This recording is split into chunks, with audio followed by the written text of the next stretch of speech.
Welcome to the Leaders of Color Collective. Thank you all for coming out. Before I get into introductions or anything, I actually want you all to get talking to each other just like you were before, but more aligned with what we're talking about today. Today we're talking about leveling up your fundraising, getting from wherever you are now to the next level and what it's going to take to get there. And to frame that conversation, what I want you to do is go and meet somebody new. And I want you to, I have a couple of questions for you. The first one is, what is the largest gift you've ever gotten for your nonprofit, and how did you get it? Largest gift you've ever gotten, and how did you get it? Find somebody new, discuss that question, be ready to share out in like 3 minutes. Go.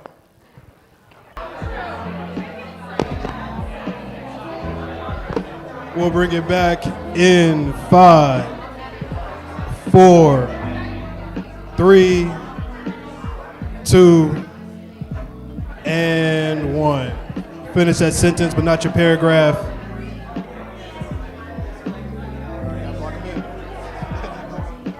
Block in. Oh, that was worse than the first one. Block in.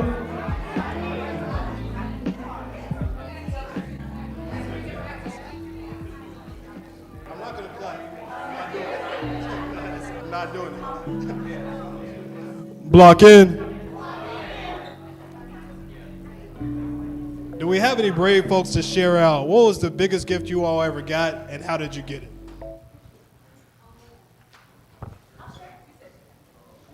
Hey everyone, my name's Mia Park. I'm from Asian American Arts Chicago. It's my first time here. Thank you so much for having this. An honor to be here. To be honest, I think the biggest gift I got was the quality of connecting with people. And that was growing up with kind of an interesting family, challenging family. You get through it, and on the other side, as an adult, you look back and you say, that is the foundation of how I can relate to myself and other people, because those are the closest people you have. So that was the biggest gift I've got. 2 claps for that. Sorry, I'm bringing all my block stuff into this, but I took it in a different direction. I appreciate that. Any other share outs for this? What's the biggest gift you all ever got as an organization, and how did you get it? No, you all are. Hey, Aaron Ireland with Lotus. Biggest grant or gift that I received was a $50,000 grant from Camp Out for Kids. And that came through a warm relationship. I was working with another organization, and they were dissolving that year, but I was starting my camp that year. So I told the lady, Taylor Romani, I said, hey, I'm starting the camp. She said, I'm gonna come check it out. And she did and gave us the reward, and has every year since. So I was telling Amped, I just recently received a $10,000 grant that I actually wrote for myself, but previously it's all been warm relationships. And one more share out on that. Biggest gift. Good morning, everyone. Krista Hamilton. In our group, we were a threesome over here.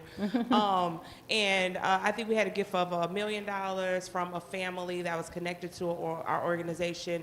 And then we had a gift of $200,000, which I thought was the most impressive because Grace, she reconnected with someone who had formerly been engaged. And one lunch later, she got $200,000. So that was, I don't know what she said on that lunch, but we all need to know. That was a good lunch. 2 claps. I've got one more question for you all to discuss. You can do this with the people around you. If everything goes right in the next 12 months, what would be a game-changing gift for your organization? And what's stopping you from getting it now? If everything goes right, next 12 months, what's a game-changing gift? And what's stopping you from getting it now? Go. We'll bring it back in 5, 4, 3, 2, and 1.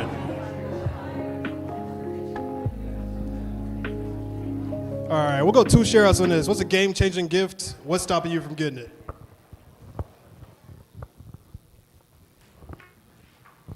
Oh, going back to Christine? All 3 of us are actually looking to buy property. So I think it ranged between 80 million to 5 million.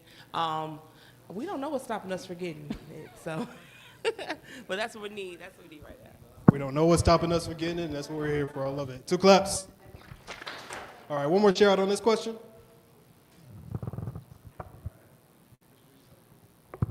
I came from Circles and Ciphers. I'm the co-executive director there. I would say anywhere between 500K to $1 million would be really helpful in just stabilizing the organization. I know we spoke a little bit about that. Outside of that, I'll say what's stopping us from getting it. I feel like more exposure, honestly, and being more clear with our mission. Thank y'all for sharing that. As I said when we came in, my name is Jamal Cannon. I'm founder and executive director of The Block. That's a sports-based youth development nonprofit out on the west side of Chicago. But more importantly for today, I get to support Jessica and Sabrina in bringing together the Leaders of Color Collective. Round of applause for those two back there. And when they started convening the Leaders of Color Collective, one of the questions that they were asking leaders, or we were all asking leaders, is what do you need to know? What is your biggest need right now? And the answer is money. The answer is money. We recognize that leaders of color, black leaders, and all leaders of color have different levels of access to capital, different relationships. There are barriers that can be in the way that we need to figure out how to get over and how to run through at certain times. So I think it's really, I'm really grateful that we have Ami Eubanks Davis here to support us in that and to share the knowledge that she's gained as a black woman and a nonprofit founder who scaled has scaled Braven from an idea to an over $50 million organization. She has the tools and the mindset that will be supportive for all of us. And one of my favorite things about Ami is how generous she is and always is with her knowledge. So when we think about leveling up our fundraising, I think there's no better person to talk to than Ami. I actually met her when I got the biggest gift that we ever got. It was a $1 million grant from the 1954 Project when I was named luminary alongside with Ami. And I remember walking in and realizing, like, oh, she's the adult in the room. Because she clearly been here before. She has a system for these sorts of gifts, and she has the mindsets necessary to bring them in consistently. So I'm excited that we get to learn from her today. And I don't see a whole lot of pens and paper, but I hope you're ready to take some notes and ask some questions. I'm ready to take some notes, ask some questions, and gain all the knowledge that you can. So please join me in welcoming Ami Eubanks Davis. See if the mic is going to work. If not, I'll go to the handheld. My journey really does start. Hopefully I can get this to go. I don't know. Okay. With the fact that I was a teacher, so it shouldn't be shocking that I'm like passing out documents and I'm like, yeah, get out a pen and paper, right? And I ended up in education really accidentally. After graduating from college, I really wanted to pay it forward into the black community. You're going to hear about why in a moment. And I met a group of sixth graders in New Orleans, Louisiana, where I taught through an organization called Teach for America. I ended up living there for 7 years and teaching and then running a community-based organization there. And this was prior to Katrina. And actually, if anybody knows the history of Teach for America, it's an organization that was started by a woman who's white who graduated from Princeton. It has become an organization that at its height was raising $350 million a year. And I think often what people don't realize, she is incredibly hardworking. I will never take that away from her. I work directly with her. But it was actually her personal network and the Princeton network that really helped push that organization forward financially. And so when I taught through Teach for America, I really wanted to come home to Chicago. It wasn't here yet. And so I ended up in New Orleans, and I ended up meeting a group of sixth graders that I fell in love with, them and their families, and in that city. And they are actually on the light yellow line. So in the first slide of this presentation, they were on free or reduced lunch. And for a lot of reasons, they reminded me of young people that I knew growing up, and honestly, some moments in my own life. That said, my first group of sixth graders happened to graduate from college the year of Hurricane Katrina, and that's where Braven starts to become a thing in my mind. They were all over the country. They were at Xavier and Dillard, two amazing HBCUs out of New Orleans. They were also at Tulane and LSU. But one of them was also up here at Northwestern, and she was an incredible person, still is. Her mom, Deborah Guter, is incredible. So I meet this group of people, 10 years into their lives, so a decade in, where their parents have been working ridiculously hard. They'd done everything every teacher, preacher, parent told them to do, and here comes this hurricane that devastates that city. And initially I thought they were having a hard time getting jobs because New Orleans was underwater. But then I was like, wait a minute, they are living in Houston and Atlanta and here in Chicago. They shouldn't be having a hard time getting jobs. These economies are just fine. And in the case of Katika, and these other students, they were coming out of fantastic colleges and universities, like truly fantastic.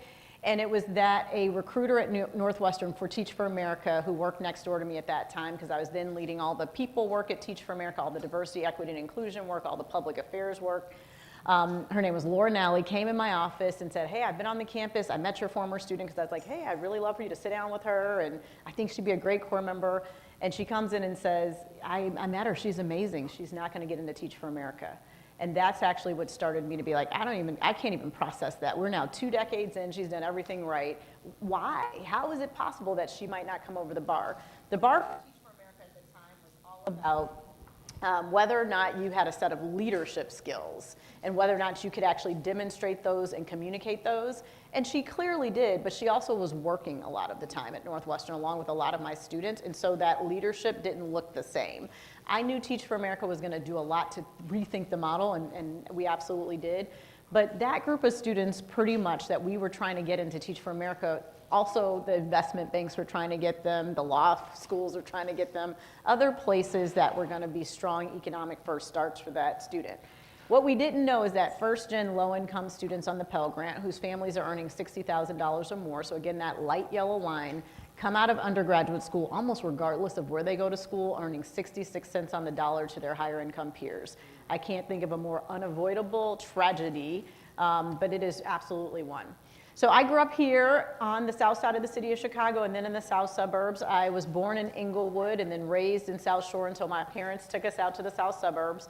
My biological father actually died when I was 2.5 years old. He took when I was 6 months old of a rare form of leukemia. He was on his way to finishing his dental degree, and my mom was actually not working at the time, so she ends up becoming a single mom very suddenly and did not have a job. So she actually went back to school at Governor State University out in the south suburbs to take a business course because she was trying to figure out how she could do something that didn't require her to have the confines of a 9-to-5. And also her parents, she was the 8th of 9 children, were older, so they couldn't really watch us. So she also had a child care challenge. So my older sister, Rebecca, and I end up going to Governor State for night school with mom. And she ends up meeting my dad now, and they decide to have a crazy idea to buy a piece of property at 43rd and Drexel Boulevard, which is in the North Kenwood, Oakland area. And it was when the El Rukins gang headquarters, if anybody knows Lake Chicago like that, was like 5 blocks away. I mean, like, why would one do that? They had no money. They were totally like financing this on credit cards. But it was that he had dropped out of Eastern University, and he actually was flipping properties. And it was a conversation about us, my older sister and me, where he was like, you should just try to buy a piece of property so that you can actually provide for your daughters. And so before they even got married, they'd gone into business together. And so between the age of 4 and 14, my older sister and I in particular really got to experience economic mobility, and not in a superficial way. When more money comes into a household, young people actually have more opportunities. And so they end up moving us out to the south suburbs because Erin Ireland, who knows me from back in the day, my older sister was an incredibly good student, and just, you know, like the person who didn't get into trouble, I kind of teetered on the edge of trouble. And my mom was like, you're not going to get into Kenwood or Whitney Young, into those magnet programs, so we're going to have to go a full move to a school system where I think you're going to do better. But that journey actually takes us out to the south suburbs, where I meet all of these kids who mainly were white, and this is before the south suburbs look like they look now. Honestly, at the time, we were the second black family on our block, and we were told that my older sister and I, coming out of very strong Chicago public schools and really top of the class, belonged in all remedial and regular classes. But also those students who were from wealthy white families had just had an enormous amount of access to all kinds of things, like whether that was ice skating or playing tennis. So my older sister and I ended up being big track runners, but it was because it was the only sport that we could have open access to. Everything else, volleyball, field hockey, was a cut sport, and even though we were really good athletes, we couldn't compete. And it was from that journey that made me want to do Teach for America. It made me understand actually this range that people can have in their lives. And so what I did was I decided that I wanted to do that. And then when all these students start graduating with no jobs, I'm like, this is a disaster. This is not what they have done or I have done to get them to this point. And so Braven really starts, and you can see this better in your packets. It actually literally starts as an idea I had where I was an Aspen Institute fellow where I had to write a paper. And I was writing a paper about the lost talent of the country, basically a group of young people who no one thought was on fire because they weren't. They had done everything right, but because they weren't coming out of school strong, they had been in school and they weren't in another system that might raise some alarm bells. And so basically, Braven starts in 2014 with a pilot at San Jose State with 60 students that was basically us plagiarizing the Teach for America competency model, teaching it to a bunch of students and seeing whether or not they could come over the selection bar. And so what's fascinating is that they were at a school where Teach for America did not recruit. They were doing really well with our recruitment team, and I started to say, you know what, there is a way that we can actually just open up the playbook to this group of students on the workforce front and actually get them ready. And so what really happened is that at that time, I thought back to that student, Katika Guter, and basically, so we're gonna just go to the handheld, sorry guys.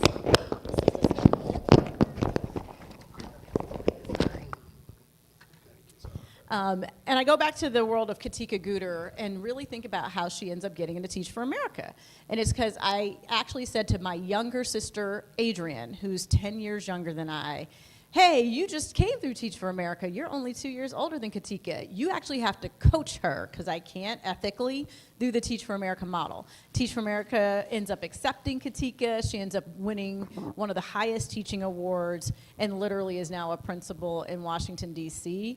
And I always think about the talent that we would have lost in her. And so Braven really comes from that group of students and that story. So we then get started with this like crazy idea. I'm running 3 teams at Teach for America, and a donor actually comes out of nowhere who hears about Braven because I'd been on a panel at the Aspen Institute where I was like, oh yeah, I'm just doing this moonlighting thing at Teach for America where I'm like trying to help former students like mine get strong jobs after college. And the donors, it was not even the donor themselves, it was their people. And that's one thing about especially incredibly rich people, they often have people who are advising them on their money. She heard me speak about the lost talent of the country, decides that she wants to hear more about what I was thinking, and she was like, you know, I'm working with this family and they need to basically give away a lot of money before the end of a tax deadline. And the husband is an entrepreneur, and he loves ideas that are unformed. They were donors of Teach for America as well. So they kind of viewed me as in the Teach for America family, even though this was very separate. And so she then says, hey, I want you to come and meet with them. And I'm like, with them about what? Like, this is not even a real thing. I'm just kind of running a pilot and, you know, trying to help some kids. And ultimately, to make a longer story shorter, that donor was Mark Zuckerberg and Priscilla Chan before they were the people we know today. And I often tell that story because it wasn't Mark Zuckerberg. I think people get fixated on him. It was his wife, Priscilla Chan, who was first-generation college going. If you study her, they hadn't been married yet. And she was convinced that the reason she walked the walk she walked as a daughter of immigrants was because of bridge programs. Because there were all these bridge programs that help her end up in the world of Harvard University. And so they actually gave us a gift, but it was a gift that had to run through Teach for America, but they were like, we don't want, this cannot go to Teach for America. But that gift was huge because it allowed Braven, and it wasn't even called Braven at the time, we just piloted a bunch at the time. But that said, what happened was we end up at the world of San Jose State because they were out in the Bay Area. So actually we had to do more piloting out there. I'm flying out to the Bay Area all the time because the money had to be spent in their neck of the woods. And then they get married, which I think everybody was predicting that. But then they decide that they are only going to give money in K-12. And Braven was starting to emerge in higher ed. So now I'm a couple years into running this thing, one donor still working at this other organization, and they're starting to say, we're going to actually, we like you, we think what you're doing is smart, but it's just not like our thing. And so what was so crazy was that we all of a sudden almost ran out of money in like year 3. I was on a United Airlines going actually to the opposite coast to Rutgers, Newark, which is really important to see that school come next, to meet with the head of that school, Nancy Cantor, and Don Katz, who was the head of Audible at the time. He started Audible, the audiobook company. And I actually meet them through the person who was representing the Zuckerberg. So, I'm not like in conversation with Mark and Priscilla all the time, but I am in conversation all the time with this woman, Jen Holloran, who is their person. And she says, you know what, they've given a gift out in Newark. Maybe if you can see if Nancy Cantor will bring this to Newark, like maybe you can find some donors out in Newark. And why that's important is I'm on this airline flight, actually to meet her in Boston. And the flight attendant comes up to me and is like, Miss Davis. And I'm like, oh my God, is something wrong with one of my kids or my husband? Why are you calling me by name? And she's like, you're a 1,000,000-mile flyer today. Do you want a drink? I'm like, it is 7 a.m. I am not going to take the drink right now, but they are likely not about to give me money, so, I'll take it for the road. So, but what's so interesting is in that moment, the reason they decided to re-up was that Jen Holloran started to talk to Nancy Cantor at Rutgers Newark, the chancellor, and she said, you know what, I know you all don't want to give another gift, but actually, this idea is really transformational. And Nancy Cantor had been the chancellor actually at University of Illinois at Champaign-Urbana and decided to leave that role when they would not get rid of Chief Illini. And so she had always been a drum major for justice in higher ed. And so what I want you to start tracking is there becomes this interesting network around me that I actually didn't create initially. I didn't know billionaires. I didn't know chancellors of higher ed. But what you start to realize is that the ecosystem of humans is actually really small, and people know people.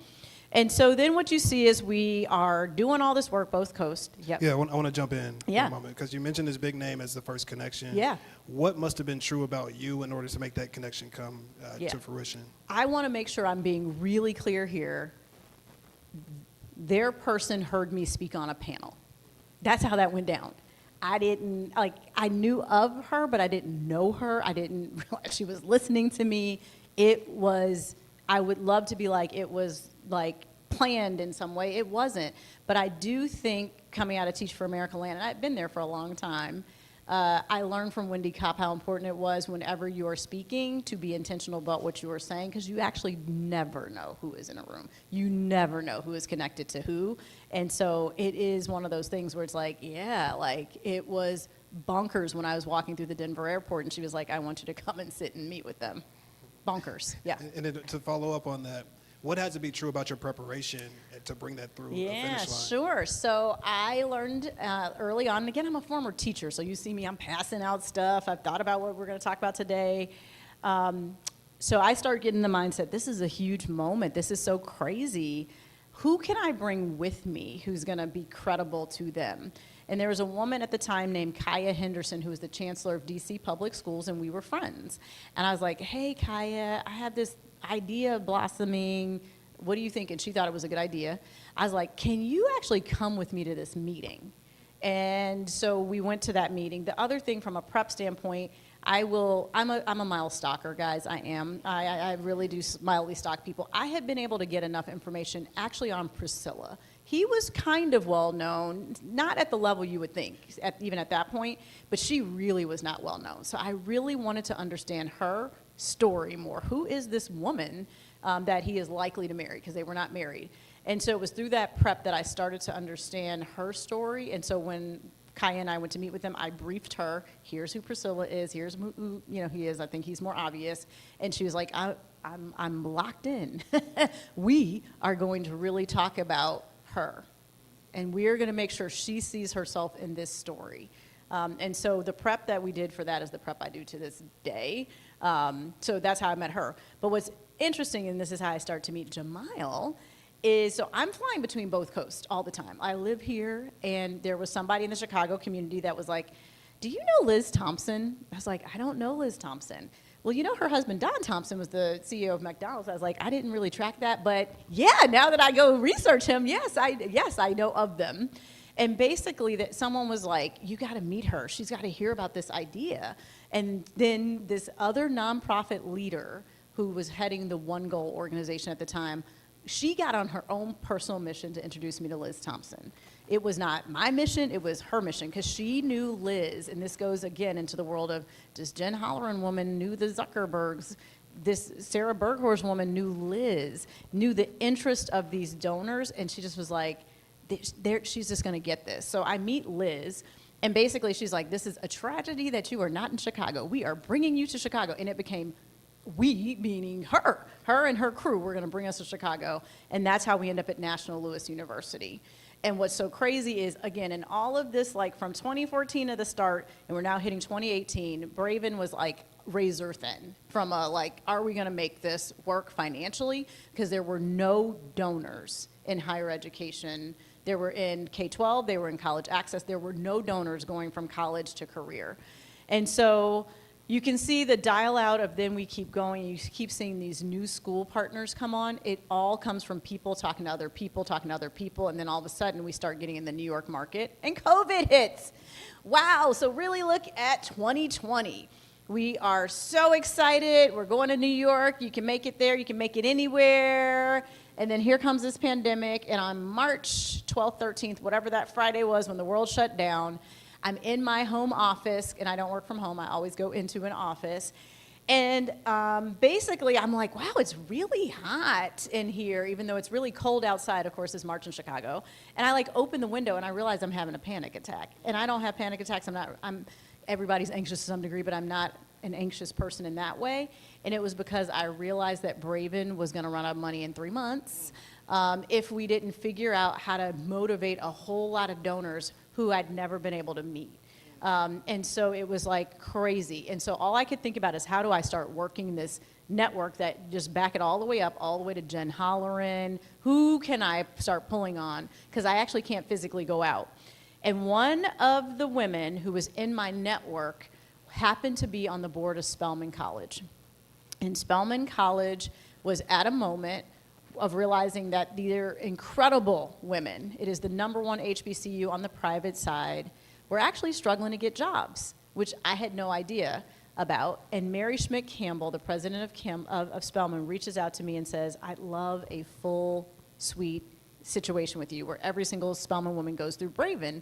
So the program that we started had been built, and you can see over from 2014 to 2020, and actually was at a point of really being ready to scale. And I want to pause there because that I think people miss is that Braven was struggling to get money, all the things, but we were really diligent about running an excellent experience. And so we were beginning to stand on excellence, and I believe over time, people just start giving money when it's like, okay, fine, we're just going to break from our funding strategy. We had to get a bunch of people to break from their funding strategy to start funding us. But when Mary Schmidt Campbell, the president of Spelman, says, I want every single Spelman woman to go through this, she's not going to ask that of everyone, but it was because she had been following our results, but it was one of her board members that told her about us. And that's when Liz and the 1954 gift came in. And that then broke open a whole bunch of other gifts, to be honest, because you know what? Funders are like pack animals. They run together because so many of them do not have the time to do diligence. So what they do is they basically start following each other. And so if you get one of these gifts, it actually can lead to the next gift, the next gift. You can look at the rest of the timeline, and I'll let Jamal ask a question before I go to the next part of this. It sounds like you had a lot of people in your periphery that you had to go and then activate. And I can hear some of the questions that may come up. What if I don't have a network? How do you navigate that? And getting your thinking on like how to identify who's in your network and how to activate those people. How'd you go about doing that? I'm going to come to that in the next slide. So let me pause for 1 second, and then I'm getting to that because I'm pausing here first. Is what gets people confident is whether or not the thing is going to like work and produce results. And so basically, Braven's model started to be airtight. So it is a model, sorry, I don't know how to get this off, but where it is baked inside of higher ed. We took a huge risk in the beginning and decided we needed to partner inside of higher education, which no nonprofit had done to that point, and then have the audacity to ask the higher education institutions for 3 units of credit. And basically what I did was that first slide that you all saw was the Brookings Institute data. We had Teach for America data that was showing us that first and low income students who we had taught, who truly were exceptional humans, were having a hard time getting over our bar. I knew that couldn't just be a Teach for America thing, so we went out and found data. We start putting that data in front of people, the higher ed end, and saying, how can you not give 3 units of credit as long as this is going to be exceptional? Because we're a bunch of former teachers and talent nerds It is a course, and it looks like, talks like, quacks like a course duck, and it is rigorous. And the moment that we went from San Jose State into like a 60-student pilot, and then Nancy Cantor at Rutgers Newark started to say, this thing matters because I'm a drum major for justice in higher ed. This group of students is not coming out strong of my institution and others that I've led. And then you get Mary Schmidt-Campbell down at Spelman that's like, yes, we need this to be baked in. We started to build the credibility actually as a business. And I think a lot of people shriek from calling nonprofits businesses, but they are just a different tax code, but they are business. You cannot run these things without fuel in the tank. You need revenue.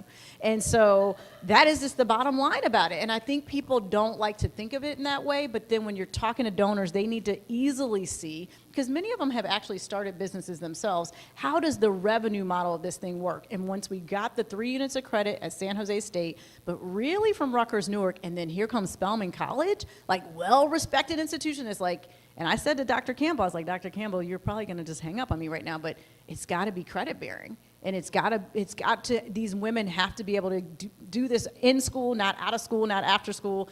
And she said, I'm gonna figure that out. So that first red box is really critical to the business model because schools do not pay for the whole thing. It costs $3,000 for a student to go through a 3-year experience, but they pay $500, and donors love leverage. They love leverage. If I give you $1, it's gonna get multiplied by 4. And so that was so important in this whole story, is that we had the courage of conviction to say there should be some form of money coming in from the higher ed institution. It doesn't have to be the whole thing. But then we get these employers at the bottom to give us their talent to coach teams of 5 to 8 students when they're in the model. And this is something I'm going to talk about, this network effect and the importance of it.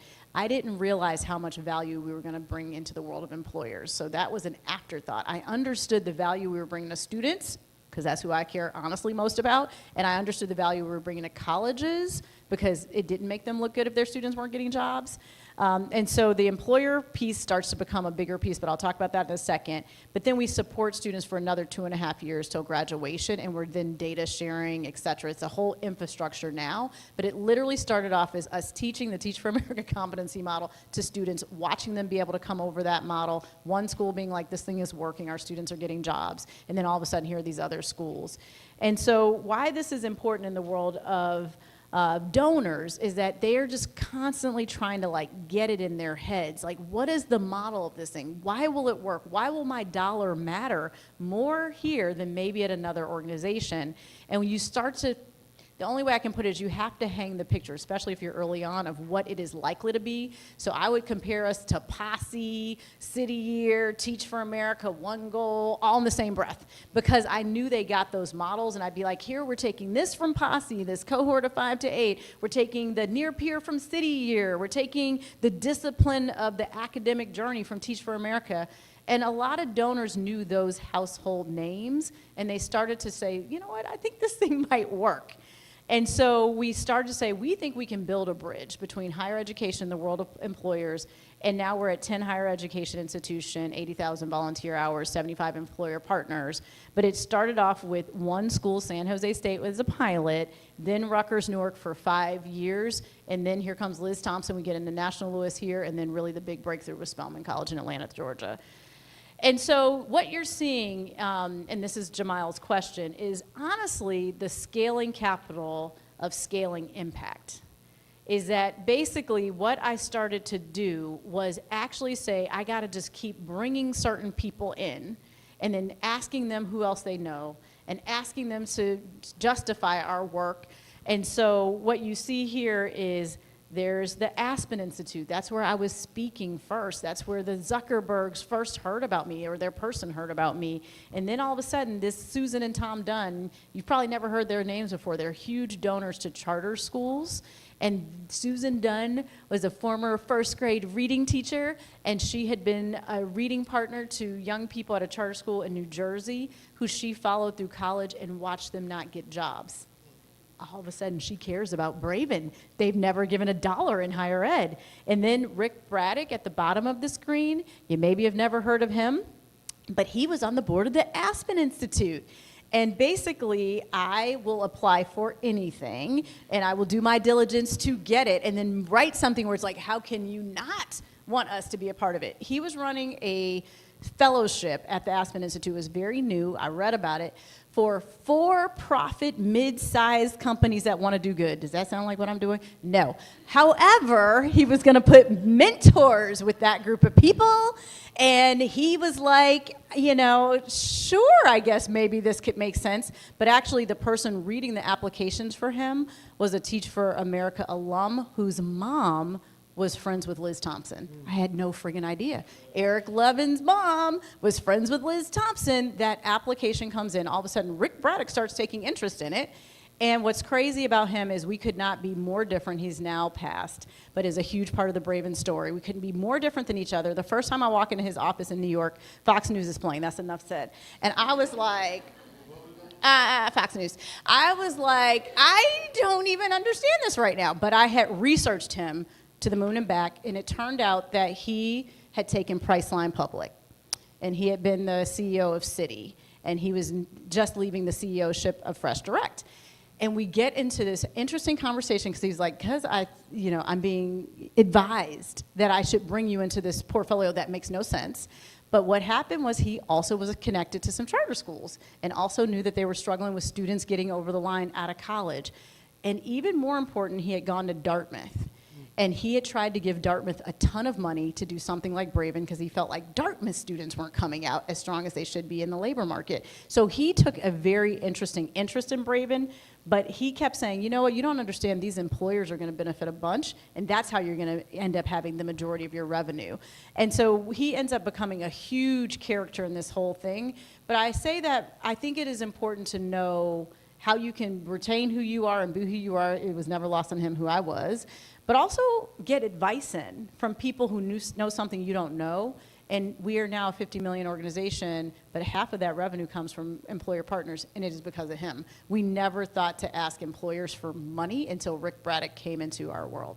You mentioned three. I have two questions. But you mentioned 3 steps. You said I need to figure out like who should be involved in this work. Yep. I need to bring them into the mission, and I need them to get them to justify our work. I think we all understand those first 2 steps. But when you say getting these other people to justify your work, what does that mean, and how do you go about doing that? Yeah, so again, I would go back to that business model slide. It has to be simple for people. People have to know that 1 + 1 is going to equal 2. So what we start to do is we have the business model, but then we have the results. So it was like every year I would write a letter to a bunch of people who would never like give me money, in which I was like, here's our impact for the year. And I would do that twice a year, one on the job side and one on the overall impact report side. And so I would catalog for people, here's what we've done and here's what has happened with this group of seniors. We now have 2 really beautiful reports that go out, but it started out as an email from me.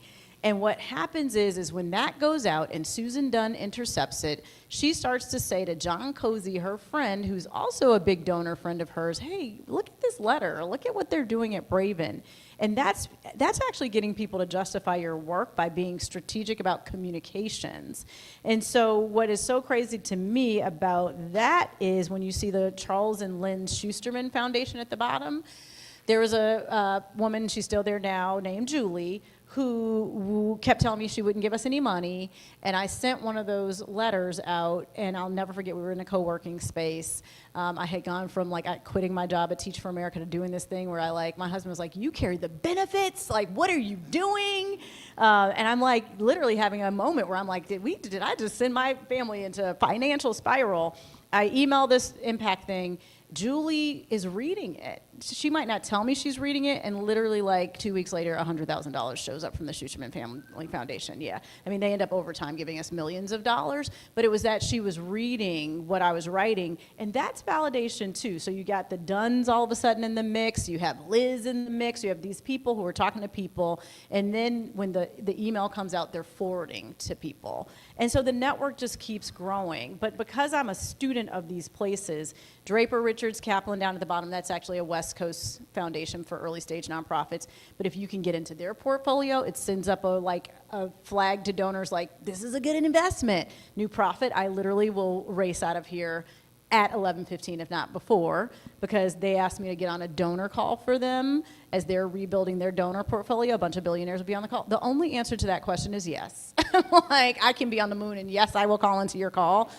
because I'm helping them and they're helping me. Like this, it's a generosity network. That's why I'm like, why would we not share with each other? We're rounding errors for all these people. Like, this is not my money. And so what you see is just this building of these donors over time, but it was like one person talking to another person, talking to another person. I knew none of these people, none of them were in my network to begin with. You said we're helping them as well as they're helping us. There's this mutuality. How are you finding the value that you provide to a funder, a donor, a university? What are you doing to identify that? Yeah, so first of all, it is true. A lot of the donors really do have to get rid of money. Like, it is like tax-wise, they actually have to get rid of it. So some of it is like, I hate to say this, is like practical, like any kind of like, you know, exchange, like they've got to give.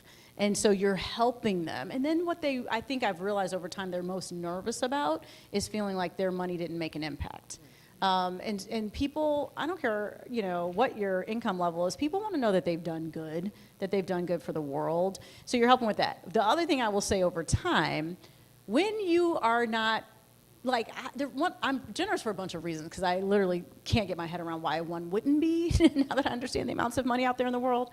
But also because donors now come to me and will ask me, what do you think of X organization? Or they'll even ask me about these intermediaries like New Profit and Draper Richards Kaplan. They'll be like, did they help you for real? Should we give them a bigger gift? Because they just are looking for intel. A lot of donors, some donors have like the Crown family, they have the big infrastructure. There are a lot of wealthy people that are like Susan and Tom Dunn that they write the check themselves. And so they're looking for a way of basically doing diligence, but they don't know how to do that without asking other people. So it really is also about helping them with, I know it sounds really weird to be like they have a problem to give away money. I'm always like, give me that problem. I would have lots of fun with it. But the more you get behind the scenes, you do understand, because they don't want to know that they've given money to something that's like not aligned with their values, or honestly going towards something not great. And so what you see is this buildup of like, from Chan Zuckerberg, random Jen Holleran hearing me speak, to the Aspen Institute, to Chan Zuckerberg, to the Dunns, Arthur Rock. He was the person who fired Steve Jobs. Not joking, he's almost 100. I physically fly out to the Bay Area twice a year to meet with Arthur. And the first time we met, he was like, I'm not giving you any money because the employers aren't going to do this. Like, you keep saying these employers are going to do this. And so then I return in 6 months. I'm like, hi, me again. Actually, they've given us money. And then Arthur Rock probably gives us $2 million a year. I mean, it might be more than that. He's been one of the hugest donors. He has no children. He has no children, and his wife, unfortunately, is very ill.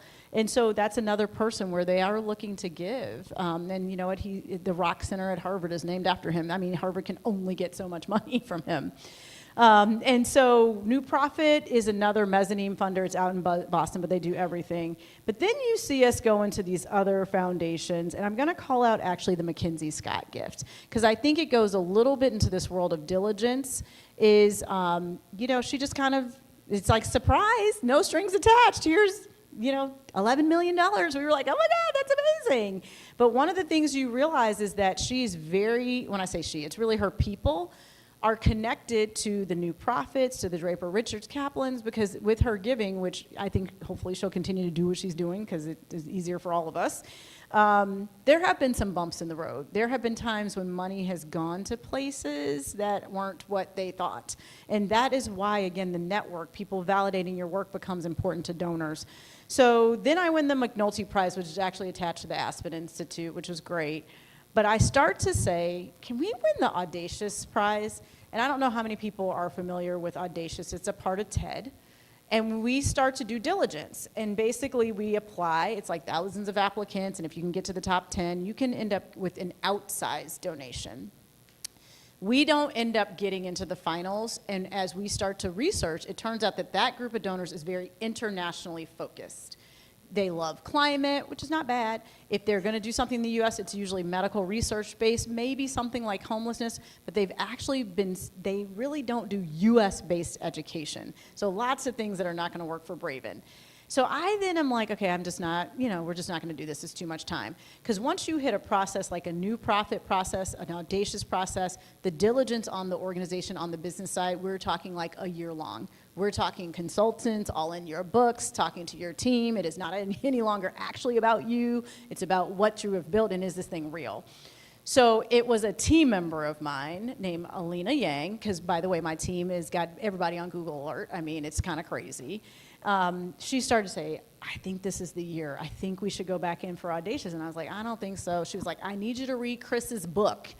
I need you to read this article. So Chris is the guy who started TED. And so I read his book, and I was like, I think she might be right. And so that team actually ended up reaching out to us saying, hey, we really do hope Braven comes back in. And so this is what gets really interesting. When you're more secure in your funding, you actually can let donors know that they can't waste your time. I was like, Max, I like you a lot as a human. That's the person I'm talking to at Audacious. Is this going to be a good use of our time? Because if we're not likely to come to the top 10, my team cannot spend time for a year with you all deciding whether or not Braven might be it. And he started to signal this might be the year for Braven. And it was a mixture of, and sometimes timing matters. We had the election. Then we have job crises.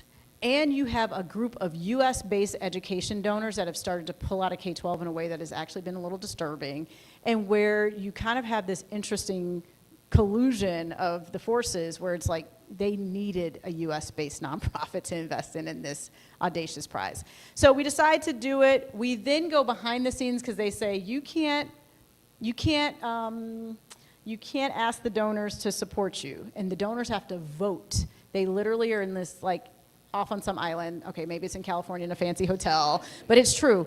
And it is billionaires. It is Reed Hastings himself. It is Melinda Gates herself. It is some of the wealthiest people in this country. And they vote on whether or not your thing is going to come to the top. And so we start talking to everybody who'd ever gotten an Audacious prize. We start to understand who those donors are. We start to work the network going all the way back from the beginning. Jen Holleran, right? She's the very first person who ever heard this notion of an idea. By any chance, do you know somebody who worked for Melinda Gates? Actually, I know Stephanie who worked for Melinda Gates, early in the Gates Foundation. Why don't you reach out? Reach out to Stephanie. Hey, Stephanie. Jen teased me up. Any chance you know anybody at Pivotal? I hear she has this new foundation. All to say, we come through the diligence process, you get to the weekend, you have to like zoom into some room and you see all these faces and you're like, I really do think that's Scott Cook who started Intuit, right? Like, oh my gosh, TurboTax. And they're asking you questions. But by that time, my team, because of the diligence, knew who was likely to be in that room. And we were then speaking to them, like I spoke to Priscilla Chang, where it was like, here's why Braven, why now? And so we put forth a $330 million proposal for a 5-year next plan, and they came in for the first time in years with an $80 million gift, which was the biggest gift that we've gotten. A quarter of what we were asking for, and then another foundation just came in with another $30 million. We're already almost halfway to that raise. Yep. I'm hearing the word diligence a lot. And when we've spoken, you talked about the idea of surround sound and getting to know the people around an organization. Can you talk about the importance of that and how you go about bringing it through the finish line? Yeah, so this is where board members I actually think are really important. And so a lot of times, and I understand why, it can be complicated to manage the board, but you really need to manage the board. But the board often has tentacles. So whether it is now Liz Thompson is not only on our national board, she chairs our Chicago board, or Susan Dunn sits on our board now. Often the board actually helps to build the surround sound around people. And the truth is that the number of people that in the Audacious world, they all know each other. It's just a small group of people. And so I'll give a concrete example from yesterday that's actually not about funding, but about how we believe in surround sound. So my team does put me on a lot of airplanes. So basically we met the CTO of the New York Times. We want him on our tech council. Okay, we pulled that off, we got him at the summit. We're on the tech council call in which we're like, oh, one more time, Jason, this is what we do at Braven. And he says, there's this woman named Jodi Kantor who just wrote this book about how to start. It's very much about how to get young people started in the workforce from her acclaimed Columbia commencement address. And she's the woman who broke open the Harvey Weinstein case for the Times, right? So she's a big deal. So he emailed somebody on my team, and he was like, I think she should try to get to the Jody thing. And I'm like, okay, well, let me go to Delaware State, one of our school sites, and then I'll take a train, which I did yesterday, to D.C. to go to Jody's thing that was at the house of the CEO of the New York Times. Okay. In that room was like Anthony Fauci. I did get a picture with him. I'm not really starstruck, but I was like, I need a picture with you. Nancy Pelosi was in the room, et cetera, et cetera.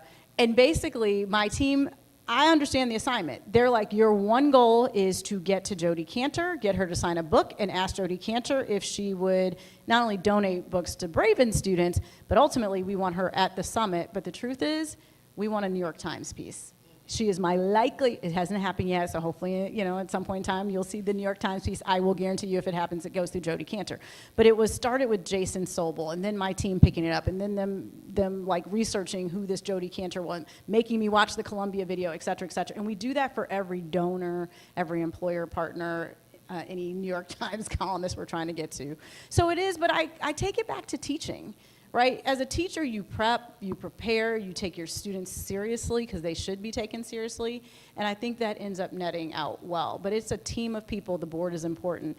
And I have gotten over the Rick Braddocks of the world where we are just going to be different. We're just different people. But he actually does want to see young people get jobs. He was like, this is bad for America for young people not to have jobs. And so I have understood how to surround myself with people who are like me, like a Liz Thompson. We have very similar backgrounds. Then when she's on the board, when she was on the board with Rick Braddock, she shoots him down at the board table, and I don't have to do it. She can do it, right? And it is very different when Liz Thompson does it than I do. But you actually need a diverse group of people who actually are supporting and championing your work.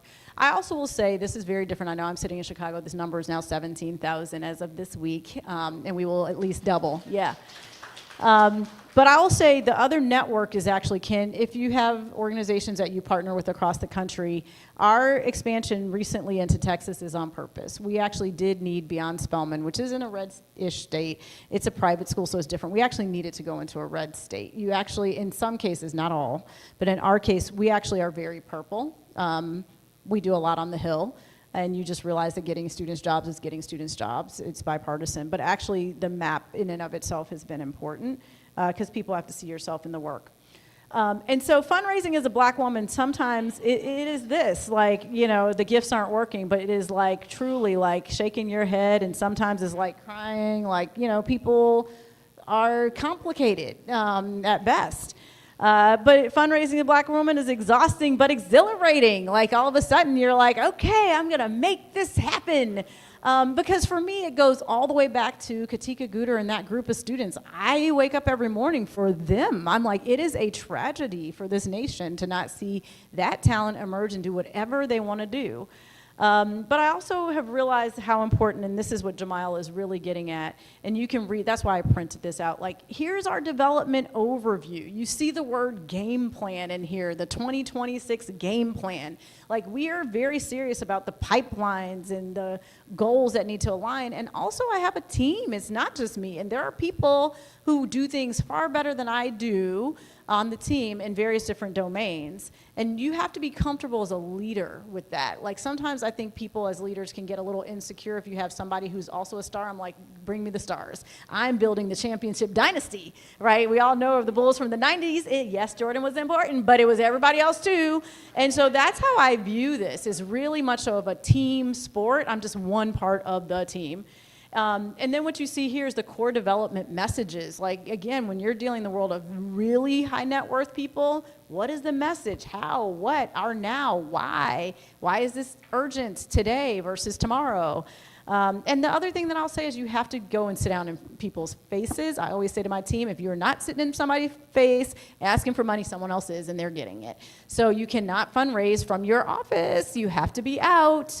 And I think a lot of people don't like to ask for money. I've actually taught my 3 children, it takes 2 seconds of courage. All the person can say is no, and then in your head you say, but you know what? You are going to do that for me at some point. This is just a no for right now. And I think of so many of our donors who told me no over and over again. And then they've become some of our biggest donors. So this is the Braven pie. in terms of the multi-year strategy, our shared revenue. And I do want to make sure people understand, I think shared revenue is really important. The COVID moment made me go into overdrive. I was like, I will never be in this, I will never have this again. So you see employer partners coming in as half. Those higher eds are really important. And then, of course, we have donors. We also now have some federal money as well. But like, you just cannot, I cannot take a risk on flaky people. And sometimes donors can be flaky. So the pie has to be diversified. And then you can see in these other slides, like what we're raising for, where do we pursue our funding. Sometimes people ask me, are there places where we won't take money? And there have been moments where I'm like, I am not taking money. I decided at one point in time we might be evolving our thinking. My Georgia ED has me evolving my thinking from Chick-fil-A. Their values didn't align with my values. So, but what I've heard definitely from, interestingly enough, from people of color who sit in foundations or sit on the corporate side or sit in the family offices, they're like, it's kind of wild to watch you come up in here and say, you should really join us, but I don't need your money, which is true. And I say that to some degree, not quite that curtly, because I want people to know, like, this is a relationship in which you're getting something out of it too. And if I don't feel good about that, we don't have to depend on one donor anymore. And I think people are thrown off guard by that, but it's true. Here are some other common donor motivations and priorities, but what you all are seeing here are the documents that live inside of Braven. So we didn't create this for this group or some other group. We created these documents for ourselves so that we're just super strategic as we're thinking about the donors and why, and the things that you watch for in these conversations. I never let a donor take me off strategy. So many donors have been like, the Gates Foundation the first time was like, we will give you $2 million if you go to high school. I'm not doing high school. You should come visit us. You should see what we're doing. And then they came to visit us and they were like, okay, we're going to put you in innovation. They didn't even have a category. But I think we often get pushed to do things we shouldn't be doing because we think that's the way to get money. But the truth is it takes you off strategy. And I will say from a business standpoint, anybody who's run a business knows that sticking to a strategy that makes sense should be done. So you can see the stewardship strategy, like there's a strategy, but then there's the operations behind it, like the documents that get produced that I have to read, the videos I have to watch whenever I'm going to meet with Jodi Kantor. I'd never heard of this woman 2 weeks ago. I know all about her. I know about her children. I know about her dogs, right? But that's how you then meet Jodi Kantor for 2 seconds, and we're text messaging this morning where she's like, oh, this is an amazing thing, yes, and you're going to write about me one day. You don't know that. You're going to write about Braven in the New York Times. But it's because she's interested in the issue.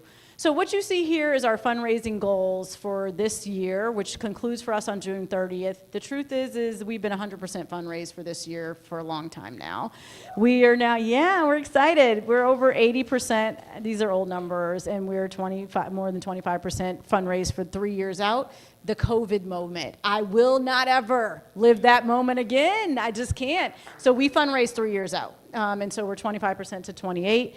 The shared revenue model is real. Like any of these pockets look like in the corporate world has been a little funny recently. We can shift. We can figure out how we can shift. And then you can see the fundraising goals for the next 6 years, so 48 million to 57 million to 100 to 70 million. And to be frank, we have a reserve, and it's a substantial reserve. We're now investing our cash. I tell people all the time, stack your cash.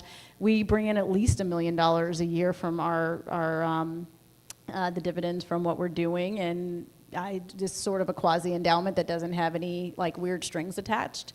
But I learned that in the COVID moment. And you can see our current progress. We're actually ahead of this at this point in time, but we do all of these things inside. Every week, my development team pulls these numbers up, and sometimes they're screaming at me. They're like, if you don't get on a flight to go see Arthur Rock, I don't know how we're going to do this. It's not totally true, but they're right. Like, I got to do my part as well.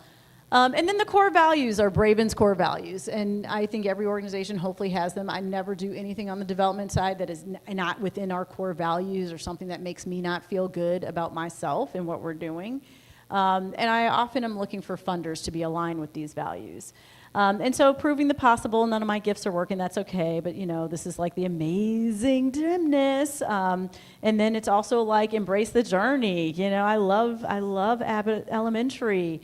And then making sure you find a way. I'm always like, okay, so we were never in anybody's portfolio. Now we are. We have had donors change their entire portfolios to make sure that there's a college to career or workforce strategy that maybe they didn't have. But you've got to say, we're going to find a way. Go together to go further. Like, it is a teamwork makes the dream work. My board, other donors, all of us are a part of the Go Together to Go Further strategy. And then live your legacy. Ultimately, it's like really wanting to make sure that when, hopefully I'm 110, but when it is my time, I always say I want to be known as the person who put a bunch of leaders on the field who are people of color, who are from lower income backgrounds, and that we made it possible for them. So I'd love to hear what questions you all have. Yeah.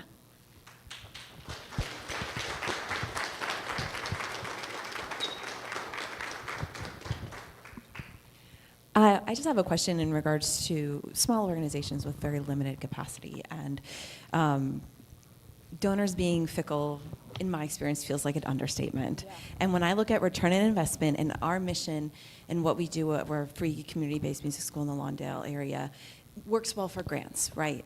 And when we're looking at return on investment and consistency, and especially that COVID terror moment that we all dealt with, we are like, the last since then have been just staying at our scale with what grants and what donors we have the capacity to manage. And growing that has not felt possible. So what would be your advice for this catch here? Additionally, when we have a very social justice, racially just mission and vision and values, that is not sitting well, and we've lost a lot of donors the more that we have gone forward with that message.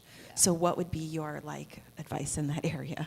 Yeah, the latter I actually think is really hard, and unfortunately, it's just the time that we're living in, and hopefully we will have a different situation in 3 years, truly. I think it's been hard for all of us in various ways.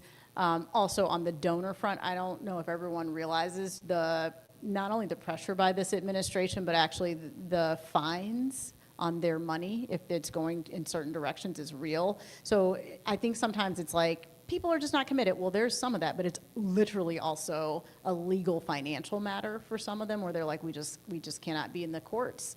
I always say to people in the moment when we watched Harvard University fold, that should have been a sign. Pretty much people they just don't want to do the legal game. So you of course have to find people who are aligned and all of that. I will say that on the development side, when I look at this whole situation, there's a woman named Lorraine Anderson King who was running communications at Teach for America, who then lost her job and then was freelancing for me, who's now the external affairs director at Braven. And we're very different. I, grew up on the South Side and all the things, and she went to Francis Parker, which is interestingly enough where my own children go now, which is very interesting.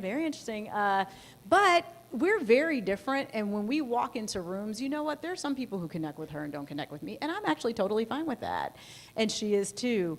But she is the behind-the-scenes operations person, and I think a lot of times on the development side, people don't realize, and this might not be your case, how much important it is to have that kind of a person who is obsessed with the operations in the pipeline. And she had never raised $1. She didn't even sell Girl Scout cookies, right? but what she was an operator. And so my advice always to people is, who is sitting in that seat? And sometimes I think people don't realize this. They want to hire a development person. I don't hire development people.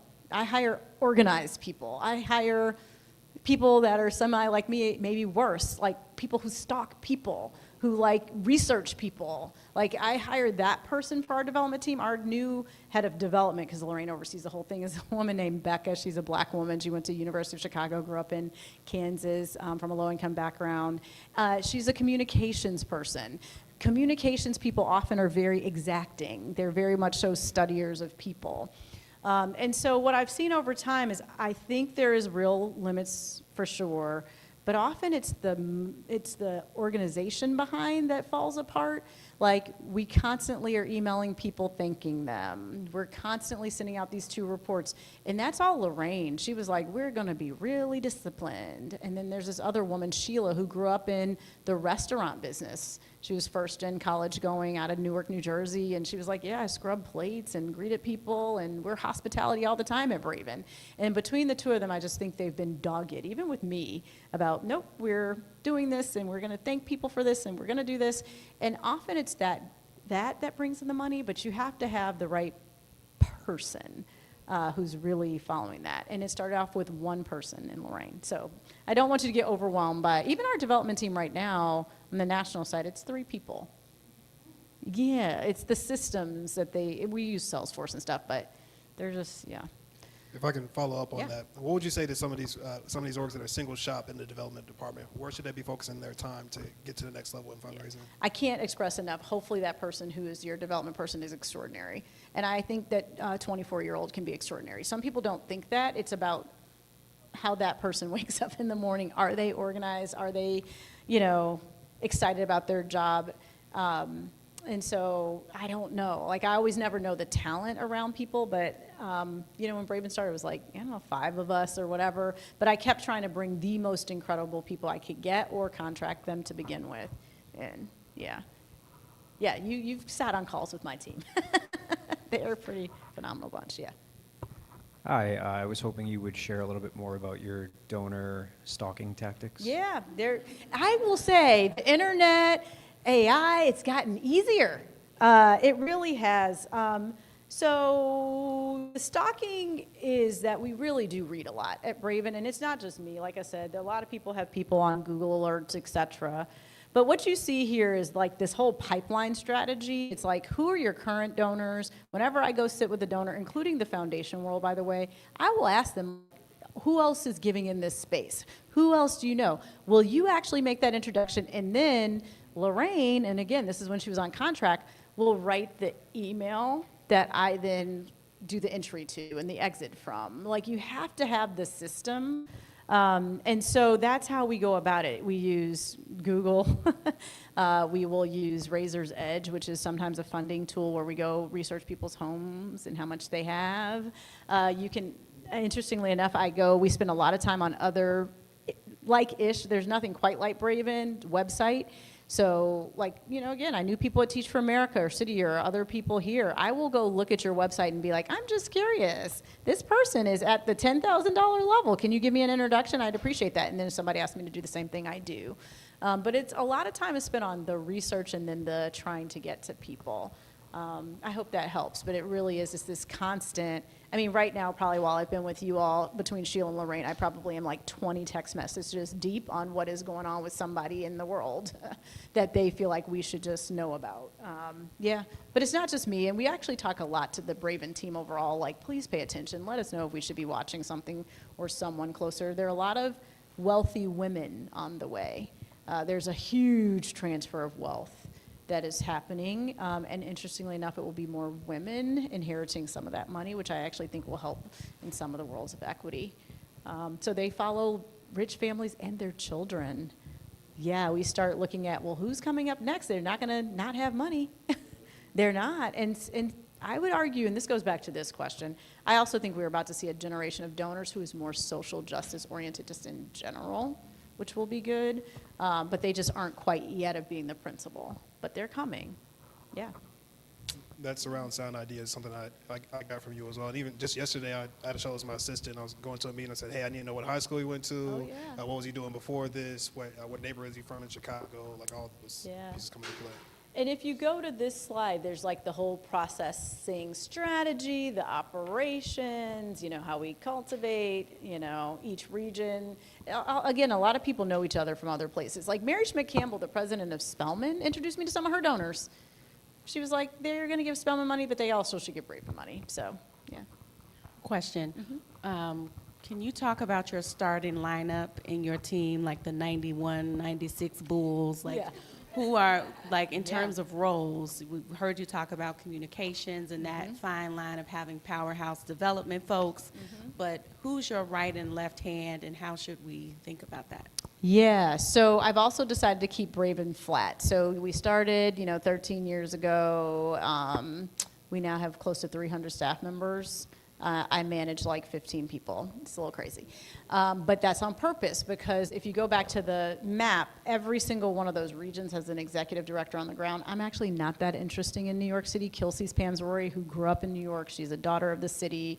Or Shay Watkins, she went to Spelman. Like people, she's been in Atlanta forever. Diana Fong, she's from the Bay Area, daughter of immigrants. When they step into those markets, they are Braven. If I'm there, I'm like I was with Charles Madden yesterday in Delaware.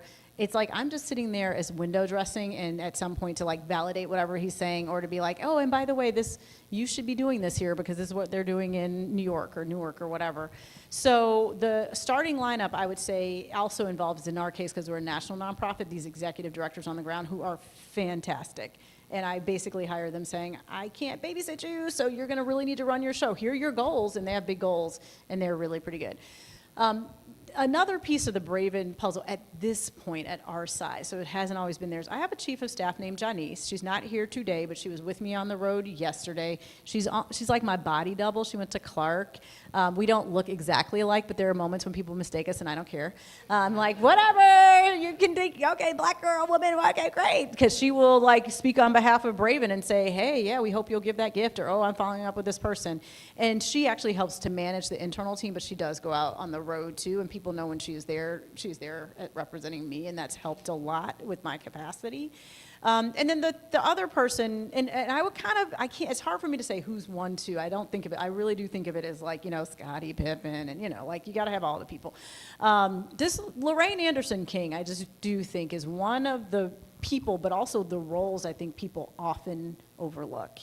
And she jokes. She's like this little, though she likes to say she played point guard at Parker on the basketball team, thin white woman from the north side who deeply in her soul believes in what we're doing at Teach for America. She was at Teach for America, but at Braven because her brother was a corps member, and so she got to know some of his students.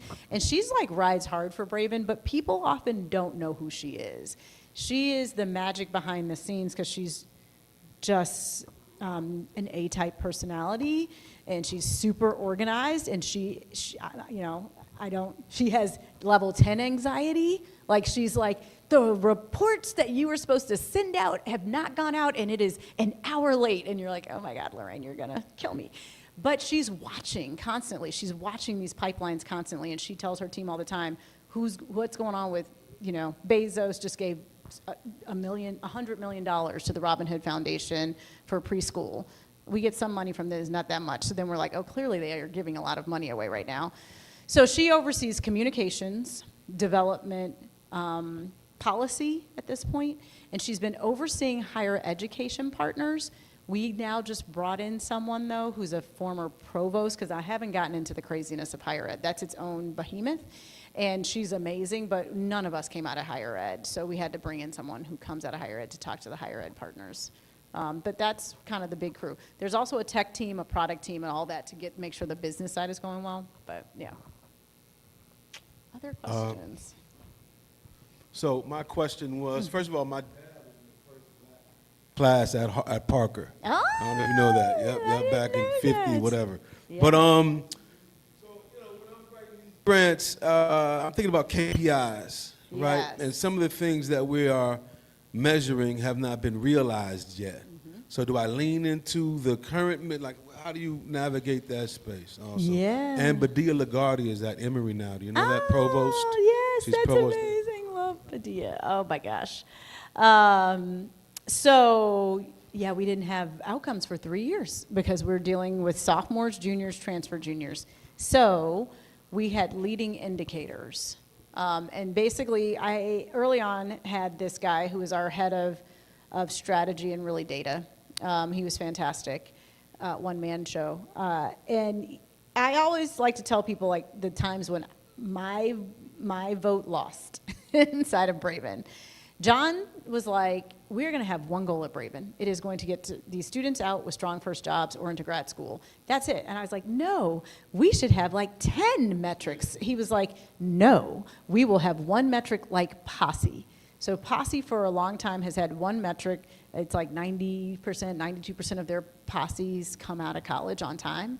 And he's like, that's what we're doing. We're going to do one measure. And I was like, okay. And so I was like, but John, what are we gonna do? Like, it will take us 3 years to see if this thing even works. He's like, we're gonna have leading indicators. And almost anything has a leading indicator. So for us, when the students are in the course, have they mastered the content? What are their grades? Are they really coming over that bar of mastery? That's leading indicator number one. Leading indicator number two is actually whether or not students have gotten internships that are paid. So we started to track internships. If you go on our website, you'll see our impact report. We look at internships. And the final metric before we even get to like the real thing is, are their LinkedIn networks growing? Because if they are not, then they are not about to get a strong job. Whereas if you start to see the growth of that network pretty naturally, then you're likely to see it. And so for a while, we had to use those and say, it's hard to imagine that this won't happen. But we just had to say that. We just had to say, here are the leading indicators, here's where we are. We also would point to other things like, if Posse is working, then this should work too, because we're basically doing Posse inside of higher ed in groups of 5 to 8. Like, you do have to say that to donors, and then once it starts working, it's like, and look, even if it's 12 students, look at what we've done. And then people come along with that. Mm-hmm. Thank you. Just before I go to my question, just congratulations to all of this amazing genius. Thank you. You are inspiring us today, so thank you for sharing your secret sauce with the group. I know you are primarily private funded, but does state and government play any influence? Like, what is your relationship with elected officials and the government? Yeah, so after the first Trump administration, our board chair gave me feedback in my performance review. By the way, we are serious about performance reviews at Braven. I used to get 2 a year. My chief of staff would give me one, and then the board chair. Now we're down to 1, which seems more feasible. But I do believe that feedback is for champions. I actually really do. And so Richard, my board chair, who, by the way, was the head of the KIPP Foundation, which is the largest group of charter schools in the country that are high performing. And he is Wendy's husband, interestingly enough, who started Teach for America, though they don't share the same last name, so people always don't know that. But I mean, truly, like, the billionaires that love their organizations that they created are real.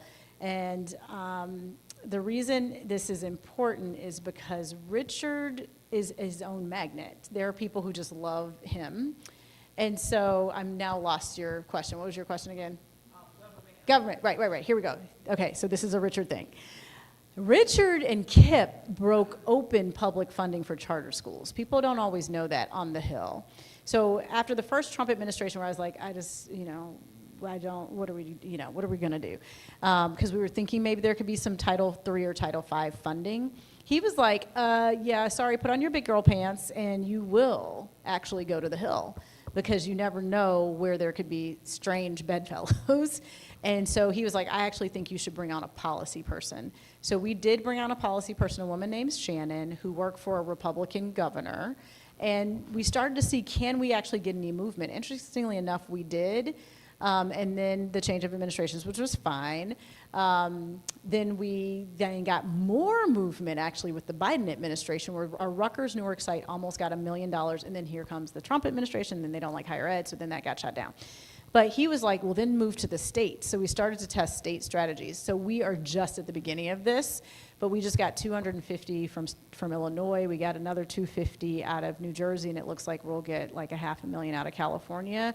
And I think it is going to be orders of millions down in Texas strategy, because of these schools are under real scrutiny on return on investment. And so Braven becomes a proven model with the data. We also have a research team, like we do research with people, like where they're like, this is a good use of money.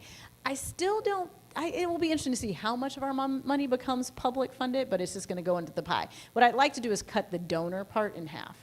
Like I'd like for it to be, 25% or so, and then everything else from the public funds, the corporates, the higher ed partners, yeah. Yeah. Thank you so much for this. This has been really inspiring. I was excited to see that you were going to be speaking. I got first introduced to Braven through Salam Gabre. So, yes. My question was about the board. Can you talk a little bit about how you're thinking about how the CEO works with the board maybe has evolved over the years, and what were some high-level sort of learnings from that? Yeah. So first of all, I believe in small but mighty boards. mighty, small but mighty. Like, you are not in one of the 12 seats, it's probably about 11 right now, on our national board unless you are like working for Braven, like truly, like you're working for Braven. And it is a diverse group. If you go on our website, you'll see it's a very diverse group of people. And we look for people with certain profiles, bless you. One is actually around higher education expertise. So a guy named Phil Clay, who used to be the chancellor of MIT, who's a black man, is on our board. But he also used to sit on the North Carolina school system of colleges. The moment Phil Clay is sitting on your board, people are like, oh, this is a serious higher ed nonprofit. Another person, Rick Braddock, came early onto our board, and you know, he was a CEO of he took a company public, so he could just call people, like, not joking, he reached out to Jamie Dimon. It was like, why is Chase not giving them money, right? Like, so he came on really because of the employer partners that we needed. A woman named Shelly Archambault, a black woman, became the first CEO of a major tech company. Liz Thompson got on a plane with me from Chicago. We flew to the Bay Area to say to Shelly, you must join us. And this goes back to the question about prep. We understood who she was. I met her through some other people. And basically it was like, you have to do this. How can you say no to two women that just flew from Chicago, right, to come tell you to be, like, you have to be on the board? She's broken us into a bunch of other employer partners because she sits on a bunch of corporate boards. And then, like Susan Dunn, there's, like, you know, people who are very wealthy or, you know, close to wealthy people. And so, yeah, we are very strategic. Like, there needs to be some money aspect, but not alone. We have a huge tech infrastructure, so we have a woman named Shalini Sharma on our national board who leads Zern, which is the fastest growing math platform in the country. Well, so it gives us credibility on the ed tech side. So, but it's like 11 seats and everyone has to work for Braven. And we have to be in your top 3 donations. We never put a number on that. So some people give us 6 figures. Other people give us, you know, $1,000 or whatever. It depends on where they're coming in, but what they're pulling in is huge. Another big win on our national board recently is Harry Williams, who runs the Thurgood Marshall Fund. Whenever we're like trying, because we want to go into a lot more HBCUs, he's just calling presidents. So we're super strategic in that way. But people know, I could do a whole session on board engagement, but we have an engagement plan that we build out with boards, with the board member. It's like their report card and our report card. We change it over the course of the year, but we check in constantly with them. Like, here's what you said you were going to do. Here's what it says we're going to do. Are we doing this together? And because if there's not alignment, then, you know, it's just not going to work. 3-year terms, renewable, yeah. And then we have boards in every single local region that function as well as the national board, and have people like Ken Ohashi, the CEO of Brooks Brothers, sits on our local board in New York. He doesn't even sit on the national board. So it's in those communities you have to have the right people too. Yeah. But Lorraine runs that. She's that, you know, that's a part of governance, part of development. So she makes sure that those boards are doing what they're supposed to do. We'll take this question and then one more. Sure. Thank you so much for sharing all the information that you shared. My name is Katrina, Executive Director of Star Community Services, and I also went to Governor State. So I'm actually a distinguished alum from last year. My question is, what advice would you give a grassroots nonprofit that's not coming in with that big check to get them started? What advice would you give us? Not so much on a board, I guess, with networking to actually get in those positions to get the founders or whatever the case may be. So for that small grassroots nonprofit that has an excellent program but just struggling to get those funds to really help them scale and actually accomplish their mission. Mm-hmm. First of all, most donors, like 80% of Braven's funding, you may be a little lower than this, actually comes from our local markets, because donors like to give where they are. Many donors don't like to give nationally. And so my biggest piece of advice is, if you have foundations who are giving to you, is to get them in person, ideally to come out and see it. I find that people have a hard time saying no when they see something themselves. They just do. And so it's literally, we send emails that is like, okay, here are the 3 days when you can come do a site visit. The presumption is you're going to come do a site visit, right? So getting people out, and then once they're there, making sure they understand the impact, checking for understanding, like, do you understand what I'm saying, et cetera. And then asking who else do you know that might be interested in this?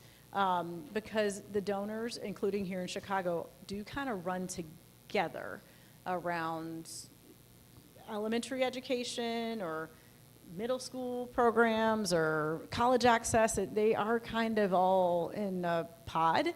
And I think they start talking to each other. But if you have some core donors to begin with, I would try to get them to come on site and then say, who else do you know? Would you, if I tee you up, we try to make it really easy. If I tee you up, would you send this email to that person? And the same way with individual donors, often people, Jamil knows this, like I've been harassing my husband that he should support Jamil's work. Because my husband's big into boxing and his friends like to have boxing parties. I'm like, you should have a boxing party and it should benefit the block, right? And it was like a whole network thing. And so I think people just usually, not always, but are around other people that are interested in certain issue areas. But I think one thing that people are hesitant to do is to ask people to extend their networks for them. And I just do that all the time, but I do understand that I have to then care for that network, right? That person has then put their reputation on the line for me, so I have to make sure I'm following up, I'm sending the thank you note, I'm being respectful. Like if somebody's like, no, I'm not into this, you have to hear that. But I'm constantly like, and who else do you know? And usually people are like, oh, now that I think about it, this person. I want to double click on that idea because I've never talked to a foundation and asked who else do you know that should be supporting this work and have them say nothing or be hesitant to reach out for us. It's a really important piece. Just want to double click on that idea. I've never talked to a foundation and asked them who else do you know and had them not follow up. Send an introduction and get us connected with somebody. First and foremost, thank you so much for all the information. It's been extremely helpful, and it's amazing to see what you've been able to build. I came from Circles and Ciphers. I had a question on how transparent, were you in that time period where just funds were really, really short? I know it's a delicate balance you kind of have to play because you don't want to be too needy, or at least from my perspective. But just curious on when navigating a tricky time where you know that funds are a little shorter than usual or a lot shorter than usual. How do you bridge the gap and be able to connect with funders that understand and could put you in the right places to be able to secure more funding? Yeah, that's great. I thought you were also going to ask about the staff because I think it's actually really important to be transparent with the staff. Because, by the way, your staff members know people too. I mean, we now have staff members whose parents are, they own the Chicago Sky. I mean, you just really do not know, and they care. This goes back to the grassroots thing. I think people don't realize how many people who either had shared background or don't care about certain issues because of their own family's stories that didn't start out with massive wealth. And so we're very transparent with our staff. We're also very transparent with our board. Our board was very aware how tenuous the circumstances were. And so some of them picked up the phone and called donors and were like, hey, Braven is at this point, and it's because of the pandemic. And I do think the pandemic lent itself to people understanding we're in such a weird time. But I think it's important to be transparent, but also to say, here's the path.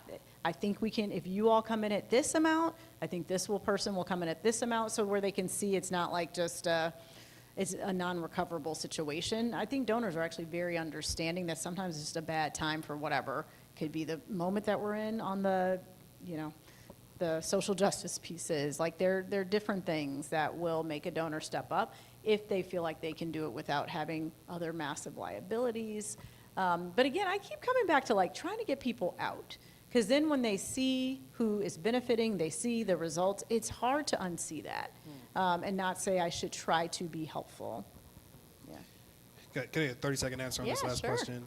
We're stuck in $1,000, $5,000 gifts from this donor to give it year over year. What are they not seeing, and how do we get them to the next level? Yeah, so in terms of how to get from so here's one thing that used to drive me a little crazy in the beginning of the start of Braven was a lot of times people because I think it's a for-profit thing, want nonprofit leaders to do pitch competitions and compete with each other for $5,000. And I was always like, this is so weird. And we had to do a little bit of that, but I tried to get myself out of it as fast as possible because you want the half an hour to the 45-minute conversation that can lead to $200,000. That doesn't happen in a pitch conversation. So what I've learned about trying to get someone from $5,000 to $50,000, like I have a donor who's been giving us $100,000 where I'm like, Steve Mandel, you need to give us $1 million. You and I both know that you are worth $5 billion. I am a rounding error. We have to. So I'm going to New York to sit and talk to him about, now that we have Audacious, we have another half the thing to go. We really need you. And these people understand that. Like, there's no games being played. Like, I'm here to ask you for money, and you give away money, right? That's just how this goes. And so I do think this whole trying to get people in person, trying to get them out to where you are doing the work, trying to go sit in their office, I do think is what leads from 1,000 to 5,000 to 50. I will even actually take this on the employer partner side with LinkedIn. LinkedIn was giving us no money, yet all of our students were having these beautiful LinkedIn profiles that they were doing for a grade in the course. And I found out from another ED of a nonprofit of the woman who was leading LinkedIn's like corporate strategy. And so I, email her and she ignores me, and then I keep emailing, and then finally she's like, okay, fine. I was like, I just want to show you our LinkedIn profiles, Meg. But what she did do first was a $10,000 like mocktail gift for students to come and do mocktails. So there was that wedge that started. And then when I got in front of her, I was like, before I even tell you all of our outcomes or whatever we're doing, let's look at them on LinkedIn. And she was blown away. And LinkedIn has been giving us $1 million for a while now, right? But it went from, it didn't start at that. It started at $10,000 of a mocktail and then me just being like, we've got to meet, you've got to see these profiles. But I do think the in-person thing is real, and you have to have the stomach for that. But it's 2 seconds of courage. 2 seconds of courage. All they can say is no. And it might not, let's say you ask for, $60,000 and they give you 30. Well, that's 30 that you didn't have. And then there's the next year, and you build off of that. Yeah. So. I've never been around you and you not bring value. And you've done the same thing today. Well, look, how does it feel? Look at your gifts. I'm sorry they don't work to bring home and resources. It's just a really fun thing, You just pick your favorite gift, It's just amazing. But I take it all the way back to I do it for the students who I taught. Yes. So thank you all so much for your time. Thank you.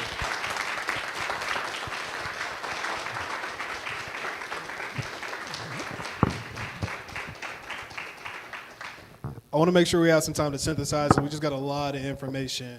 I want you to think for a moment on what's something that you're going to change about your own fundraising practices after today.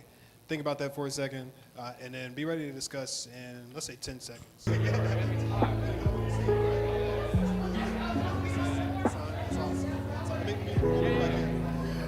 All right, let's get some takeaways. We'll bring it back together in 5, 4, 3, 2, and 1. So I know one of the things that I'm going to do differently, and I've started doing this more recently, is like get really big on the surround sound, know who it is I'm talking to, and try to get them in person as much as possible. I've seen what a difference it makes to get people on site and to not get discouraged when you get that first no, or I'm busy, or I can't do it right now, and just stay on them. Because I know that when people come through and see it, it's really hard for them to say no and they can't unsee it. What is it that you're going to do differently after hearing this talk today?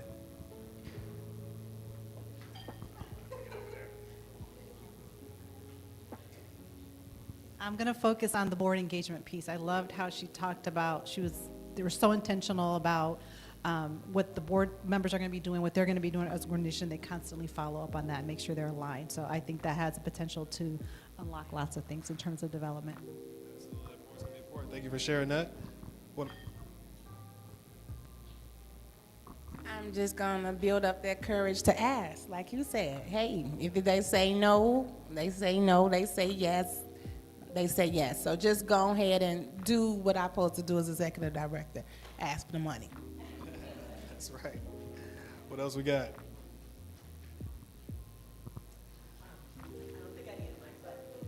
I really like the idea of asking other organizations for introductions, because I think sometimes we kind of live in this idea that we silo ourselves because we think we're sort of competing against each other, and the community aspect is great.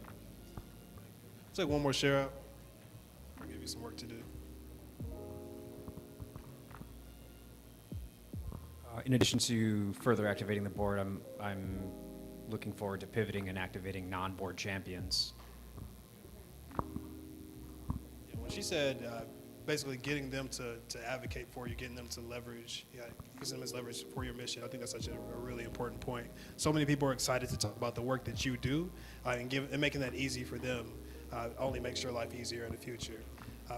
So I want to thank you all for coming out, bringing your brains and asking the questions and learning as much as you can, because I think when we become stronger as a collective, our city becomes better, and that's what we're all in this work for. We have that's me. Okay. I thought I was going to get a QR code. Okay, all right, cool. Lighting was all right. We want to hear from you all about what we want to do, what you want to do in the future.